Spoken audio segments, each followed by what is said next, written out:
You're listening to the AstroMommy Newsletter read-aloud version of my daily horoscope published on Substack. If you would like to read this, please click on the link in the description box below. Without further ado, here is the daily horoscope.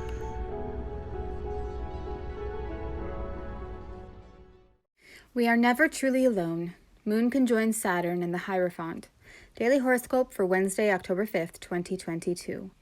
Welcome to the AstroMommy Newsletter, a daily horoscope that hopes to shine a light in the dark, helping us all see where we've been, where we are, and where we're going. The AstroMommy Newsletter is a reader-supported publication, meaning it only thrives thanks to the generous support of lovely people just like you. The two best ways you can support my work are to share this newsletter with a friend and to consider upgrading to a paid subscription. Whether you're a first-time reader or a long-time subscriber, thanks for being here. I truly appreciate you being in my community. I hope you enjoyed today's horoscope and card reading. Blessings. Good morning, friends. If you are ready for a reading, you can check out my website where you can find descriptions of all the services that I offer. If we've never had a reading before, you'll want to start with the natal chart reading. Your natal chart is the base for every other type of reading except horary, so it's the most important reading to have first. Click the link at the bottom of my newsletter to be transferred to my website where you can check out my services. And remember, if you need a different time than the times available on my auto-scheduler, just send me an email to astromommyastrology@gmail.com and we can figure out the best time for your reading. Okay, let's get into the astrology. The moon in Aquarius today is going to cross over Saturn, joining in on his square to Uranus today. This could bring about feelings of isolation and separation, where you may feel like you are on the outside looking in on a situation, or the other way around, stuck inside looking out. You could be dealing with feelings of loss and confusion as old structures have been torn away and are now piles of rubble in your environment, literally or figuratively. Mercury has finally moved forward to 25 degrees of Virgo today, 1 degree off the opposition to Neptune, and 1 degree closer to making another trine to Pluto.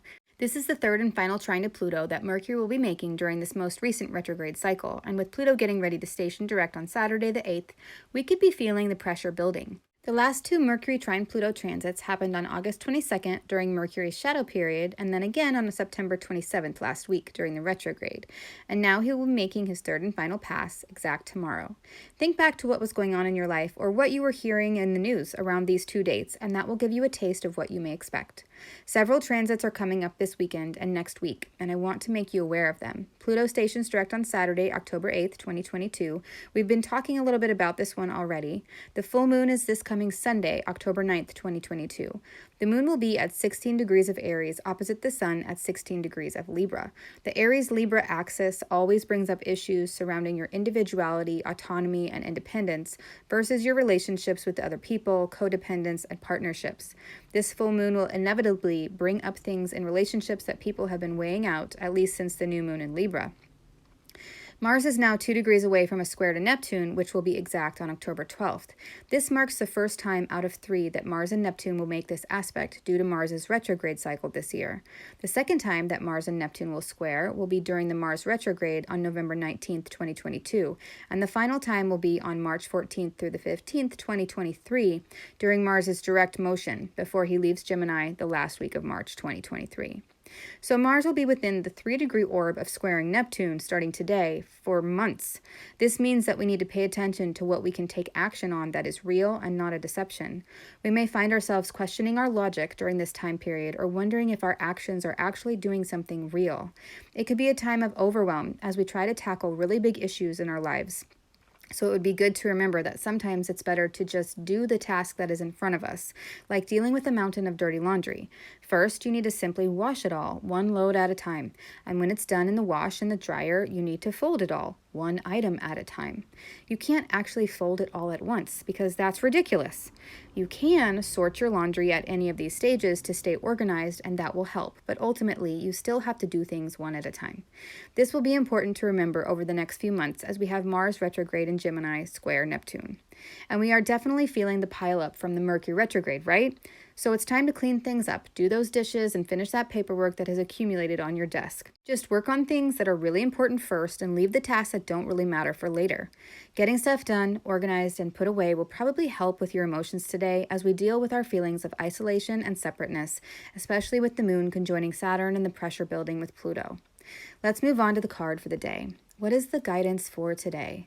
5, the Hierophant.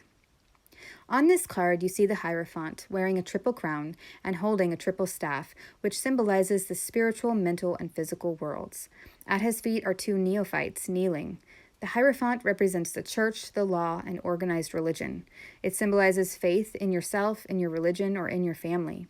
It also represents the teacher-student relationship and the concepts of learning and teaching. I feel as the guidance card for the day, this is a reminder that we have all the gifts and intuitive knowledge to handle whatever change we are experiencing right now. The other day we got the Hierophant, and I felt like it was saying that we needed to remember that we have our own connection with the divine, and we don't need a middleman like a church, priest, or organization.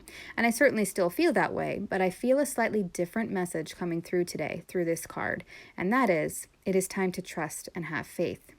Have faith in that which you believe in and that which you know is looking out for you. Have faith that everything will work out for your highest good. This card is representing to me that we could be experiencing certain tests or challenges, but these tribulations will ultimately help us heal and grow as soulful beings. I think that is the message from this card for today. I would love to hear what you get from this card, so please leave a comment. I hope this is helpful. Until tomorrow, AstroMommy. Today's horoscope was brought to you by the Moon in Aquarius, Mercury trine Pluto, and the transits coming up. Quick links and resources can be found at the bottom of the newsletter. Today's card was pulled from the Rolla Nordic Tarot, available on Amazon. If you purchase anything through the affiliate links that I provide in the newsletters, I will make a very small commission, but there are no additional costs to you. I don't share or recommend things that I don't 100% believe in and use myself. Thanks for listening.